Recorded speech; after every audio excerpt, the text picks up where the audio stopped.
From the heart of South Asia to the crossroads of Central Asia, from the turbulent Middle East and North Africa to the power corridors of the West, where narratives collide, perspectives matter and stories connect. This is Beyond Borders and I am Omar Khalid Butt. During the course of this show, we'll try to decipher a world without boundaries and bridges and bring you stories that matter in this changing world. We'll begin with what we call the top stories of the day, or in our words, region lines. We start from South Asia, where Bangladesh's advisor for environment, Sayyida Rizwana Hassan, announces plans for direct flights and visa-free travel between Pakistan and Bangladesh, a move that has been welcomed by people in both countries. During an exclusive interview with Pakistan TV on my show last night, Rizwana Hassan said both nations have finalized the mechanism for the initiative. She added that while diplomats can already travel visa-free, the facility should be extended to ordinary citizens to strengthen mutual trust and cooperation.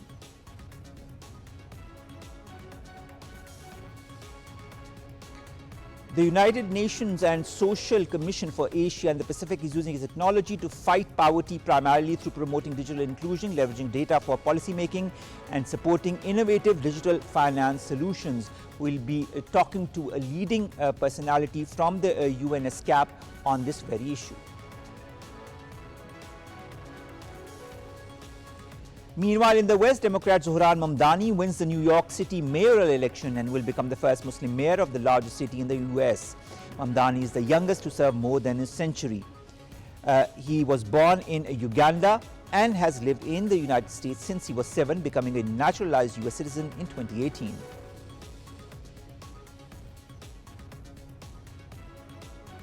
Also, the US government shutdown has now entered its 36th day, making it the longest in the country's history. The shutdown, which began on the 1st of October, was prompted by an inability of Congress to agree to a new funding deal. It has left government workers without paychecks and millions of Americans without essential services. And lastly, the Israeli army launches raids and intensive artillery shelling while carrying out demolitions in southern Gaza. The United Nations warns that aid agencies are in a race against time to get food and other humanitarian supplies into the Gaza Strip as Israeli restrictions continue to impede deliveries across the bombarded enclave.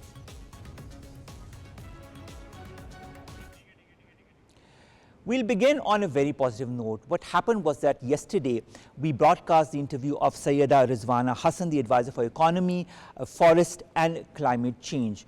It was a very heartfelt tete-a-tete between myself and Rizwana Hassan, and she talked about many important things, whether it be visa travel between both the countries, whether it be the climate policy of the Punjab government, or whether it be people-to-people contact and its importance. Before we move forward, let's watch what she had to say. There is already decision at the government level that there will be direct flight between Bangladesh and Pakistan, but we do have logistic shortcomings on our part. There are airspace related complications, but I am happy to share that both the countries are considering positively the engagement of a third country that will be flying flights directly from Bangladesh to Pakistan and from Pakistan to Bangladesh, something that they call fifth freedom. I am hopeful that anytime soon we will be able to finalize that arrangement. On the visa issue, both countries have agreed that the diplomatic passports will no longer require visa, but for us to build trust between the communities, it's important that this facility is also extended to the common people and to the business people, and I believe that there is dialogue going on between both the countries. I really look forward to a day when people of one country in the SAARC region will be able to go to other countries without having to obtain a prior visa. We should look forward to a day when we will be able to travel and get our visa on arrival. Direct flights between Bangladesh and Pakistan, visa-free regime, and of course lauding the climate policy of the Punjab government was just some of the issues or the topics that she talked about, and she was all praised for that and moving in a direction that benefits both Pakistan and Bangladesh. This is an entirely new era for both the countries, where both the countries are joining hands and fostering closer collaboration, cooperation in various fields, whether it be economy, whether it be defense, and so many other fields. This is a new chapter of the relations between both the countries, and this interview, in fact, had many positive responses from across the board, whether it be Maryam Nawaz Sharif, who retweeted it, whether it be other important journalists who also talked about it. The fact is that this interview became the talk of the day. I'll just refer to one of the leading journalists, Hamid Mirza, who also lauded the very initiatives that Ma'am Rizwana talked about. Let's hear what he had to say.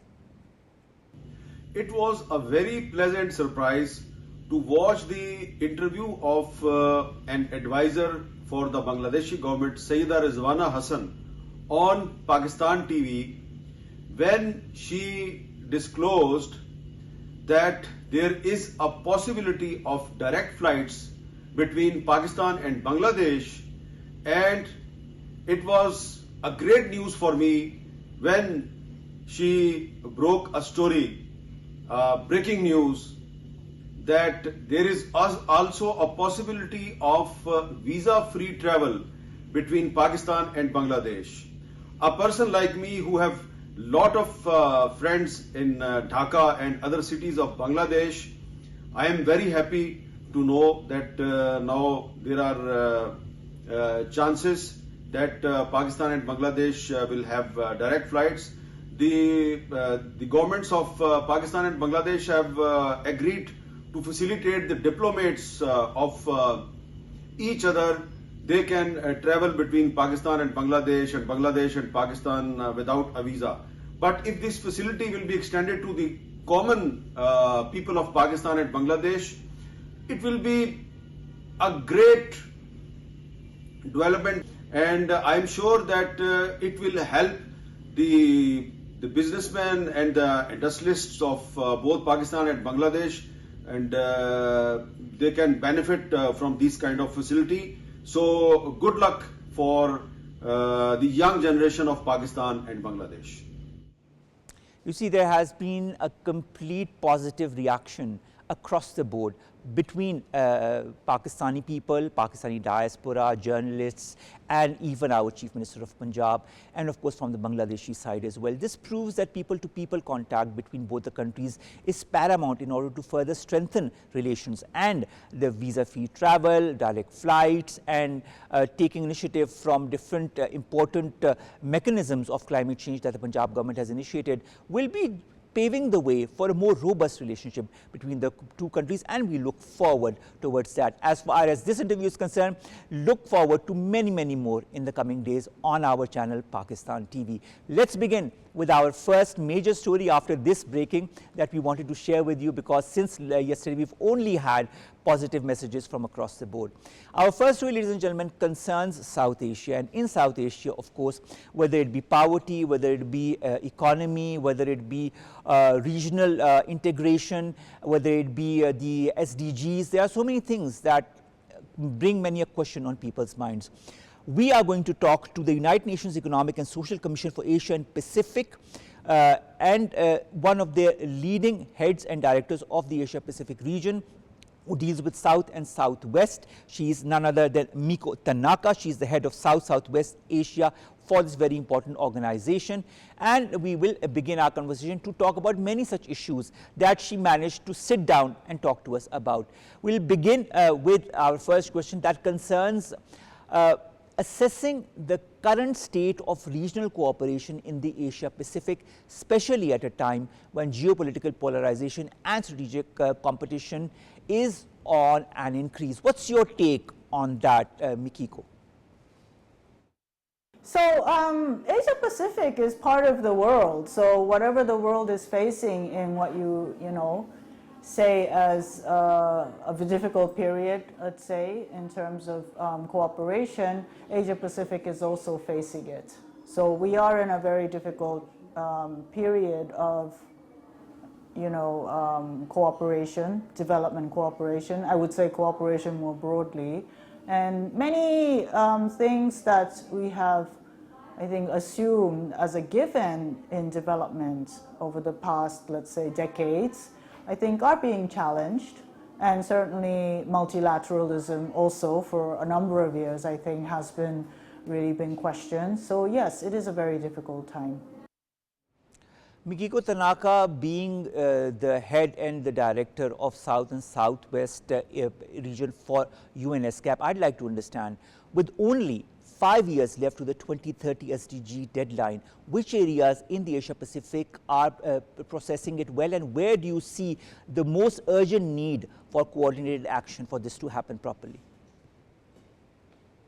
So country to country, there are differences. So in a way, we have to recognize that. But generally speaking, poverty alleviation, particularly eradicating extreme poverty, has probably advanced. Also in terms of access to internet and digital technology has advanced, yes, in a very important way over the past decade and certainly in the last few years as well. Yeah, but many challenges remain. All right. Mikiko Tanaka, how can we come up to the standards and challenges that have been put forward by and related to the SDGs, because that is a huge, huge thing nowadays? So I think the whole world, including UN agencies and entities that I am part of, I think we were part of a commitment from the member states of the General Assembly of the United Nations back in 2015 towards an extremely ambitious development agenda. It's probably the most ambitious. Just look at the nature of the goals: eradicate poverty, extreme poverty, eradicate hunger, bring equality, gender and other. And this is progress in the development thinking, and and also think the fact that it's universal. So now, for the first time in the development agenda since 2015, the SDGs apply to every country. It's not developing countries, and in a way, somehow the developed countries are donors to that, right? So that paradigm shift is really big, I think, in the history of development. The other thing is the leave no one behind principle, right? Which is ambitious, absolutely, because again, how realistic it is, I think everybody can assess even in their immediate environment. So this commitment to an ambitious agenda was already in a way a big advancement, but of course we face the challenges of development at the country level, and also now I think, which is the big, I guess, new maybe crisis, so to speak, is this international order that we had since 1945 and the establishment of the United Nations, and of course understanding that that was established after the two world wars, and now with this amazing decolonialization that has happened, that has basically, increased the number of member states to 193. Even in just ESCAP, the Economic Social Commission for Asia Pacific, we have 53 member states. Out of so diverse, country context, we have the Pacific Islands, and then we have, big countries, developed countries. We have all the permanent, Security Council members in it. Then you have South Asia, it's so diverse, right? So in that sense, yes, it is a tall agenda, and but the efforts continue at the country level, and I think the cooperation is a very important part of achieving development, or at least progressing on development, wherever it is, and regional is one of the frames of that cooperation. That's a very interesting perspective to note from your point of view, but I'd also like to understand, income and social inequality remain persistent in many countries across the region, Asia Pacific region that is. What policy approaches does ESCAP, UN ESCAP, recommend for creating more inclusive and people-centric economic growth? Right. So ESCAP is part of the UN architecture. So whatever is agreed or adopted at the global level, including the 2030 Agenda for Sustainable Development, is applicable for us. And it is about how the member states of Asia Pacific then can work together to implement, to advance on that. So, you know, we have had several frameworks. It could be agreements, it could be kind of a policy framework, and also tools in terms of different aspects of SDGs. You know, what are good policies?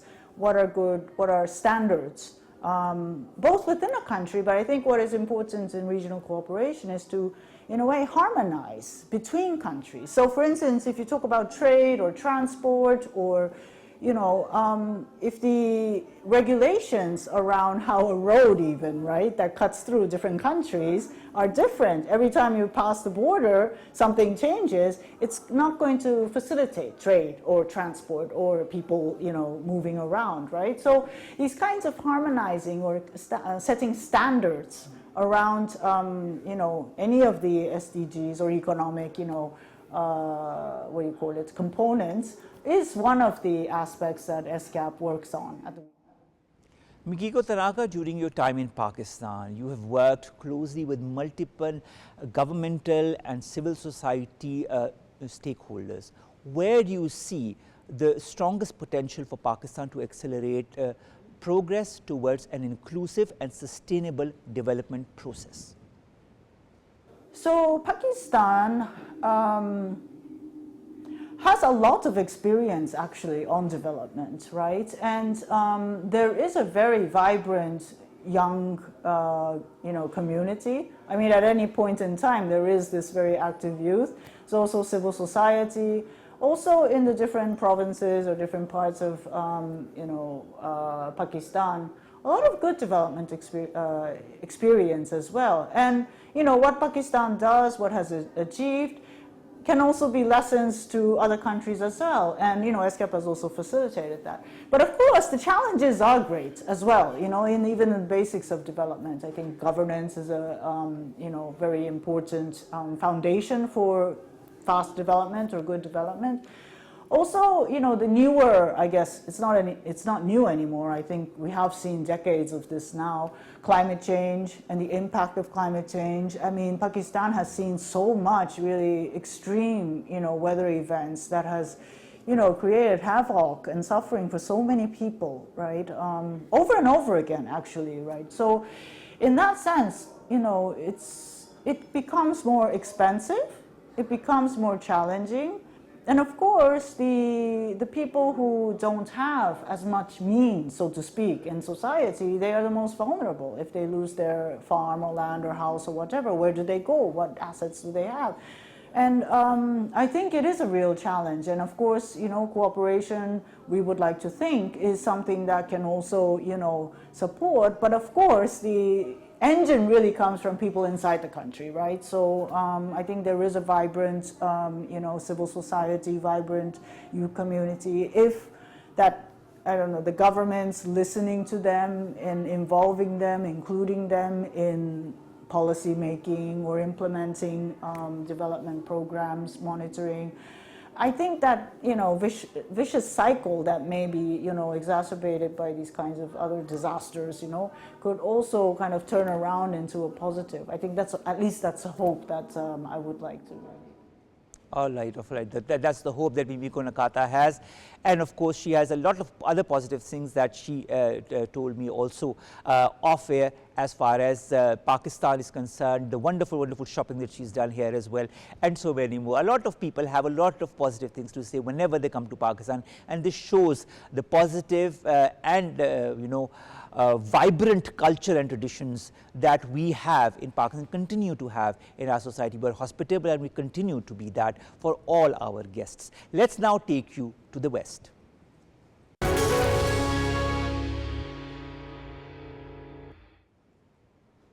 Who would have thought? Well, a lot of people in New York would have thought and were aiming for that, but who would have thought that would become a reality? Zohran Mamdani, a 34-year-old democratic socialist, has now officially been elected as the city's first Muslim and South Asian mayor, running at a platform of affordability, housing, justice and community empowerment. Mamdani now steps into office at a moment of sharp national division. His victory also places him on a potential collision course with the US President Donald Trump, who has threatened to cut federal funding to New York. As the city's new leader begins his term, the nation is watching for the tone that he is going to set and the battles that he chooses to fight. A lot of people were very impressed by the way Mamdani had begun his whole process of campaigning for the post of mayor, how he went from door to door, from people to people, how he was very accessible to each and everyone who wanted to talk to him, how he talked his heart out, and how he did not mince his words when it came to many important issues, whether it be the Middle East, whether it be other important issues, or even the Muslims and the Muslim community. He is proud to be a Muslim, and he has said that many a times in his different interviews on different social media platforms. And another thing, he's accessible on whoever wants to talk to him. He had been, I don't know whether he will be once he becomes, now that he's become mayor, but the fact is that it was his accessibility, his human nature, and his connection with the people of New York. And we all know that in New York there are people of different races, sects, religions, and they all work together, live together. And that is what Mamdani worked on, and that is what he is highlighting, and that is what he is projecting. Himself being Muslim, he has been highlighting the very fact, he does not hide the fact of his religion, and in fact he boasts of that, he is proud of that. And I think the world is seeing change as far as many other such leaders are concerned with the advent of Zohran Mamdani's election, which marks the first time a Muslim and South Asian has become the mayor of New York City. Many are lauding it. The Democrats, of course, are lauding it because it's a feather in their cap, something that they were looking forward to, but also were skeptical whether that would eventually happen or not. But it did, and how it did. And that is what is the changing scenario as far as the US is concerned, at least when it comes to New York is concerned. We've been joined by Dr. Munawar Hussain. He's a foreign affairs expert. Dr. Munawar, thank you very much to have joined us. My first question, of course, concerns this very election and the win of Zohran Mamdani. How do you see this? How significant is this very moment as far as the political landscape of urban America is concerned?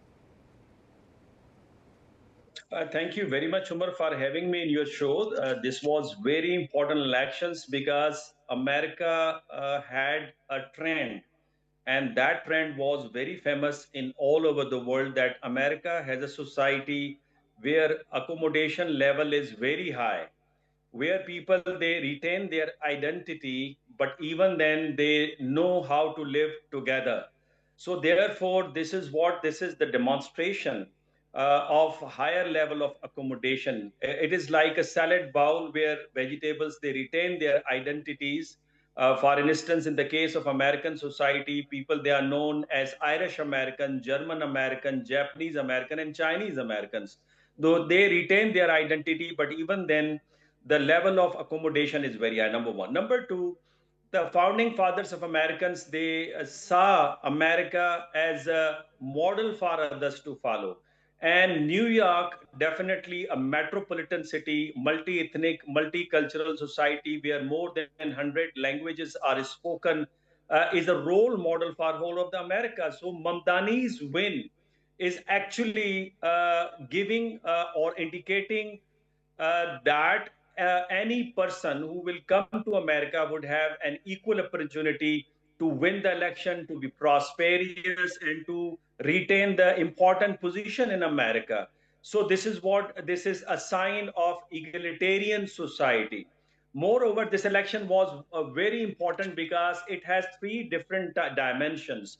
One dimension that was covered by the conservatives, other were the progressives, and third one was the establishment. So there was a fight among these three dimensions, and we saw that progressives, they won the battle. And this is because of the interest of the young Americans. It is because of the social media. It is because of Mamdani's very interesting slogans. And it is because Mamdani had a skill of speaking 5 different languages: Arabic, Spanish, English, Urdu, Bengali. So he had easy access to the people, to the residents of New York as compared to the other candidates. Even then, Democrats, they were facing a serious challenge, and this was one of the very important reasons that Mamdani was elected, because Democrats, they thought that Donald Trump fundamentally changed the American domestic electoral politics. So they needed a radical type candidate who can also be an answer to the Donald Trump's politics. So Mamdani was a good choice in that. And last but not the least, the people of New York, and especially the people of America, they were fed up from the traditional politicians and their politics, because that politics and politicians, they let them down time and again. So Mamdani's attracted them by giving them very attractive slogans and promises like free bus services, free healthcare services, freezing the rent, so on and so forth. All right. Dr. Munawar, I also like to understand, you talked about the affordable housing that many people are facing challenges with. Now, one of the promises that were made was, of course, affordability and housing justice by Zohran Mamdani. What kind of initiatives do you feel he's going to take once in power?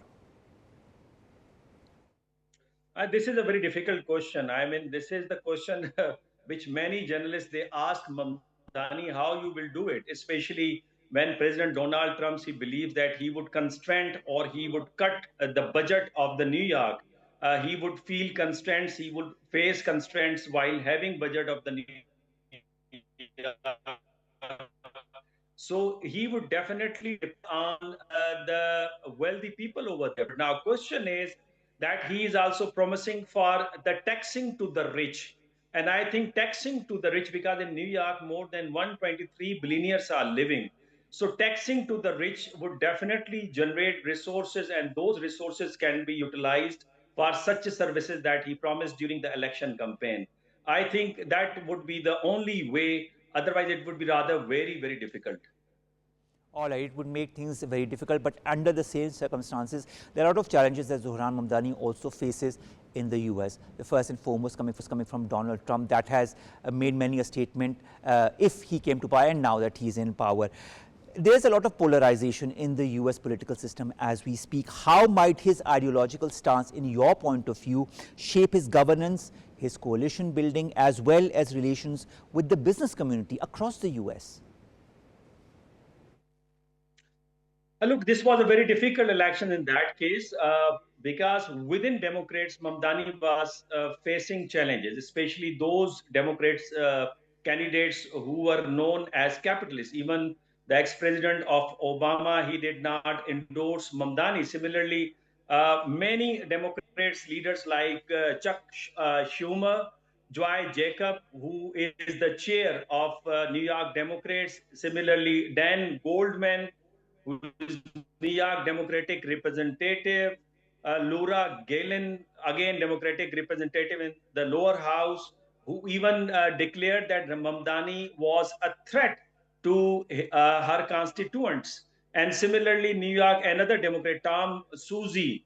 I mean, these are the people who opposed Mamdani. So there was a challenge even within the party. So it was like a fight against the conservatives and the progressives, among the oligarchs and the leftist or the socialist, among the common people, between the common people and the rich people. And therefore, when Sandy Berners, he gave a last speech in New York, he said that use the power of your vote to defeat the oligarchs who are capturing American politics, who do not want to bring fundamental change in the trends of politics, who are not letting American society to be reformed, to be developed. So bring change here in the New York that would have a domino effect on other states as well. And therefore, they claim that Pennsylvania would be the next target, and definitely it would impact overall American politics. And frankly speaking, New York has many cultures, and it has many languages. and people they belong to, people they have many backgrounds. So it would be rather very challenging for Mamdani how to cope up with them, how to have a accommodation with them, and how to have working relationship with them. That would be a serious challenge. And if Mamdani is successful, that it means it would bring a fundamental change in even American politics.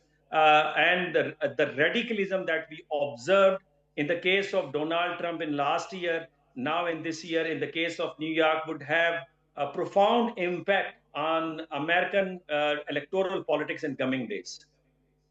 All right, but you know, one more thing. You said that a change might come in the US, but don't you see a change as far as the voter turnout is concerned, whether it be the migrants, whether it be the youth, whether it be the grassroots level people of the US? They all voted for Zohran Mamdani. Do you see the voter base in the US changing? Yeah, exactly. I mean, this is a very important variable that you have mentioned, because usually in American elections, the youth, they do not vote. The middle-aged people, they usually vote in a big ratio. But this is the time in New York elections where youth, they were very active. They were active through the social media, and it is all because of the issues that Mamdani touched, like the genocide in Gaza. He was criticizing Netanyahu. Even he said that he would arrest Netanyahu if he would pay visit to the New York. Similarly, he talked about the social programs. He talked about different services that he would render once he would come into power. So all these things help them to attract the vote of the youth. And similarly, he promised that the actions who were taken by the Trump administration against the migrants, immigrants who were opposing genocide in Gaza, he would repeal all those decisions. So, I mean, these were the promises that he made that attracted the young voters as well as the votes of the immigrant people uh, who voted actively in this election. All right. I mean, first of all, there's a lot of challenges that will confront Zohran Mamdani in the coming days and weeks, because all of the promises that he has made, he has to deliver on them, or at least most of them. Let's see how he manages to do that, because a lot of testing times are ahead for him. But nevertheless, a win for the Democrats and a win for the grassroots levels people and the migrants in the US. Now, our next story concerns the shutdown in the US. That is also a very important mechanism that has now entered its 36th day. This is now the longest shutdown of the US government in its history. I will come back to you, Dr. Munawar, to discuss a little bit on that as well. This shutdown that has now entered its 36th day, what does it say about the current level of political negotiation and compromise in Washington?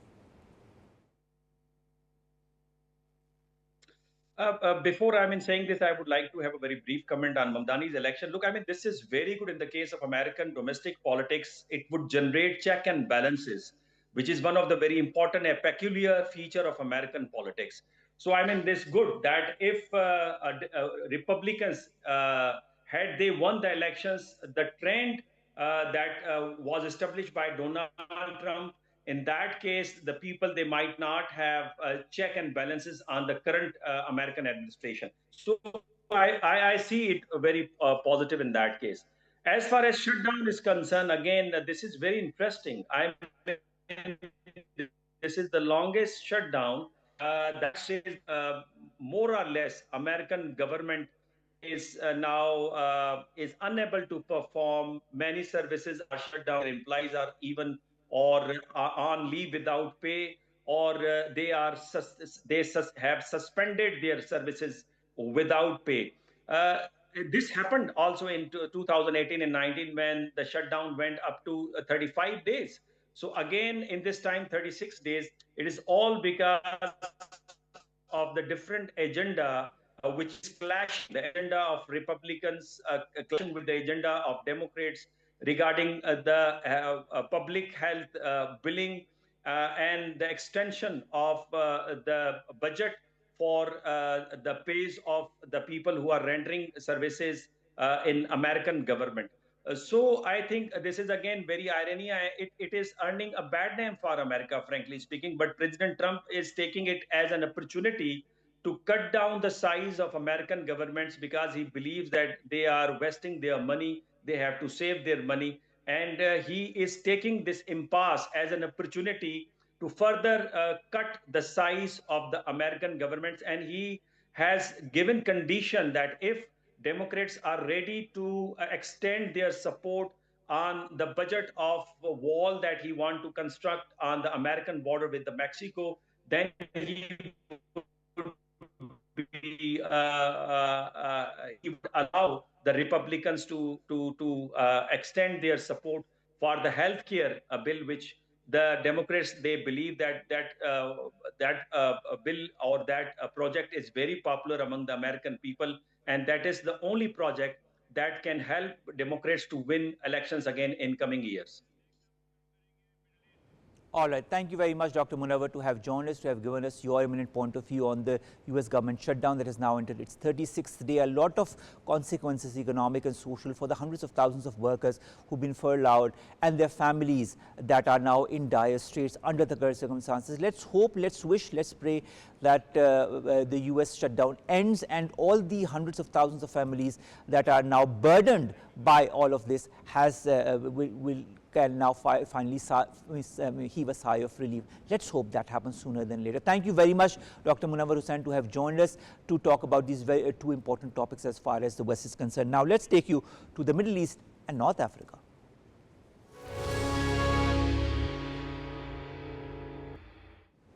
Let's talk about the blockade that Israel is doing as far as Gaza is concerned. Aid is not reaching properly.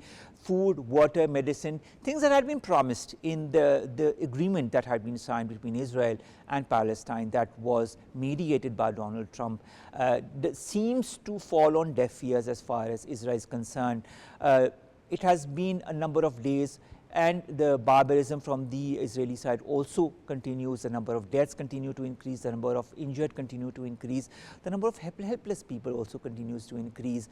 And the fact is that there are so many uncertainties surrounding the future of this deal that a lot of people need to know what the reality of this, especially the people in the Middle East, especially the people in Palestine who have borne the brunt of the Israeli genocide since the 7th of October 2023. We've been joined by Dr. Haissam Bou-Said. He is the head of the United Nations mission of the IHRC in Geneva. Dr. Haissam Bou-Said, thank you very much to have joined us.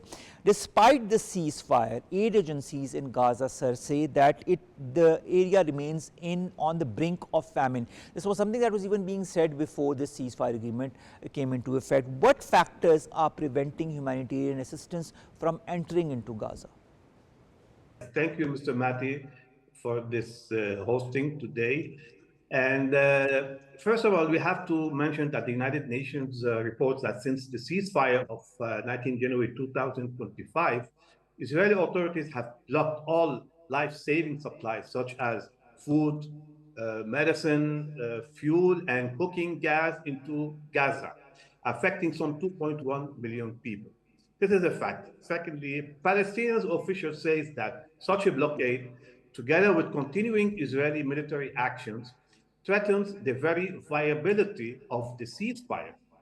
Even humanitarian agencies warn that Gaza faces catastrophic levels of hunger and that the blockade is pushing the enclave towards famine. Europeans also and our international organizations have also called on Israel to lift the blockade. We described it as intolerable under international law. All right, Dr. Haissam Bou-Said, under all of these circumstances, the people being denied basic necessities like food, water, medicine, and the health facilities that are now almost unavailable. The hospitals are almost destroyed. Almost 80% of the infrastructure in Gaza is destroyed. And now only 2 border crossings are open for aid to trickle into Gaza.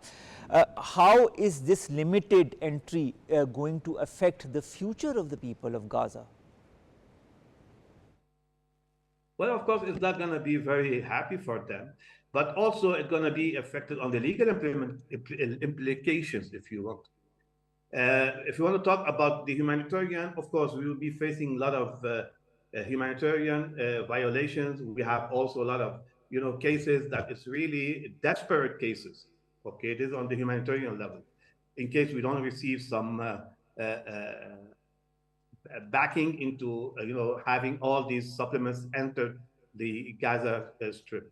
Now, on the legal implications, if you want, this blockade seems to, by many human rights and humanitarian organizations that have been communicating with us as a form of a collective punishment of civilians population. This is considered to be against also the international law that we have been, warning ever since on that. And we have also retrieved from the International Criminal Court a lot of, jurisdictions on this matter. Also, a practice prohibited under the international humanitarian law is being also considered. The ceasefire also protocols has also stipulated humanitarian relief access, okay? Agreement, for instance, for truck of aid, fuel, shelter supplies, okay, this have not been delivered, and it has to be delivered repeatedly without any obstacles. Now, this, we have been facing a certain disruption of, certain relief aid that is combined with the ongoing hostilities, raises also a major concern about the protection of civilians, destructions of civilians' infrastructure, and the humanitarian consequences of the blockade. So we are in front of a bad scene, un-humanitarian scene that's being caused by not only Israel, also we have to consider on the other side the non-compliance of the Hamas as well, okay, because there is a certain blockade from their side. We have also to look into it when it comes to the relief of the hostages, of those who have been killed from the Israeli side, that are not being in full compliance with what is being thought up and from the Security Council recently. And we see that there is a certain delay going on, in this matter. And also, we are also witnessing some, manners from Hamas on purpose to, to what we call it, to buy some time maybe. But at the end, we have a certain Security Council resolution that has to be fulfilled.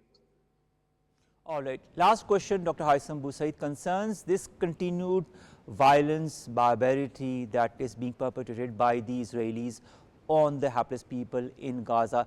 Isn't this A, impeding the humanitarian aid that is already trickling in small amounts, and B, isn't this also affecting the ceasefire agreement that has been signed? Yes. On the first question, yes, I agree with you. Okay, the Israelis are trying to manipulate this issue, but also when it comes to point B, they are not the only ones who are, jeopardizing the whole process that is being, agreed upon. Also, we are seeing that it's playing also a bad role, and we saw how they, they approach civilians in Gaza after the ceasefire. Also, it was not really human. Okay, what they did. They did a lot of killing, okay, pretending that those who are being executed are on the Israeli side. And this is something that it is not acceptable from our side. All right. Thank you very much, Dr. Haissam Bou-Said, Head of the United Nations mission of IHRC in Geneva, to have joined us and to have given us your eminent point of view on this latest that adds to the plight of the people in Gaza, and that is, of course, the lack of food, medicine, and the already besieged enclave that is continues to be bombarded by the Israeli authorities. Let's hope for peace, let's hope for change, let's hope for positive development across the world, and let's hope for a world that our future generations can live in peace in. I think this is a prayer that we need to give, and we need to work together in order to achieve that prayer. Thank you very much again to have joined us. Ladies and gentlemen, this brings us to the end of today's Beyond Borders. It has been an exciting journey today as well. We talked to many important people and strategists from different areas of the world. And what we did was not only bring the people together, but also highlight the important things that matter to the world, whether it be strong economic relations, reduction in poverty, or reduction of conflicts such as what is happening in the Middle East. Let's hope that things go in the positive vein, in the positive directions, in the things to come, and that the world comes together to make that change. Allah Hafiz.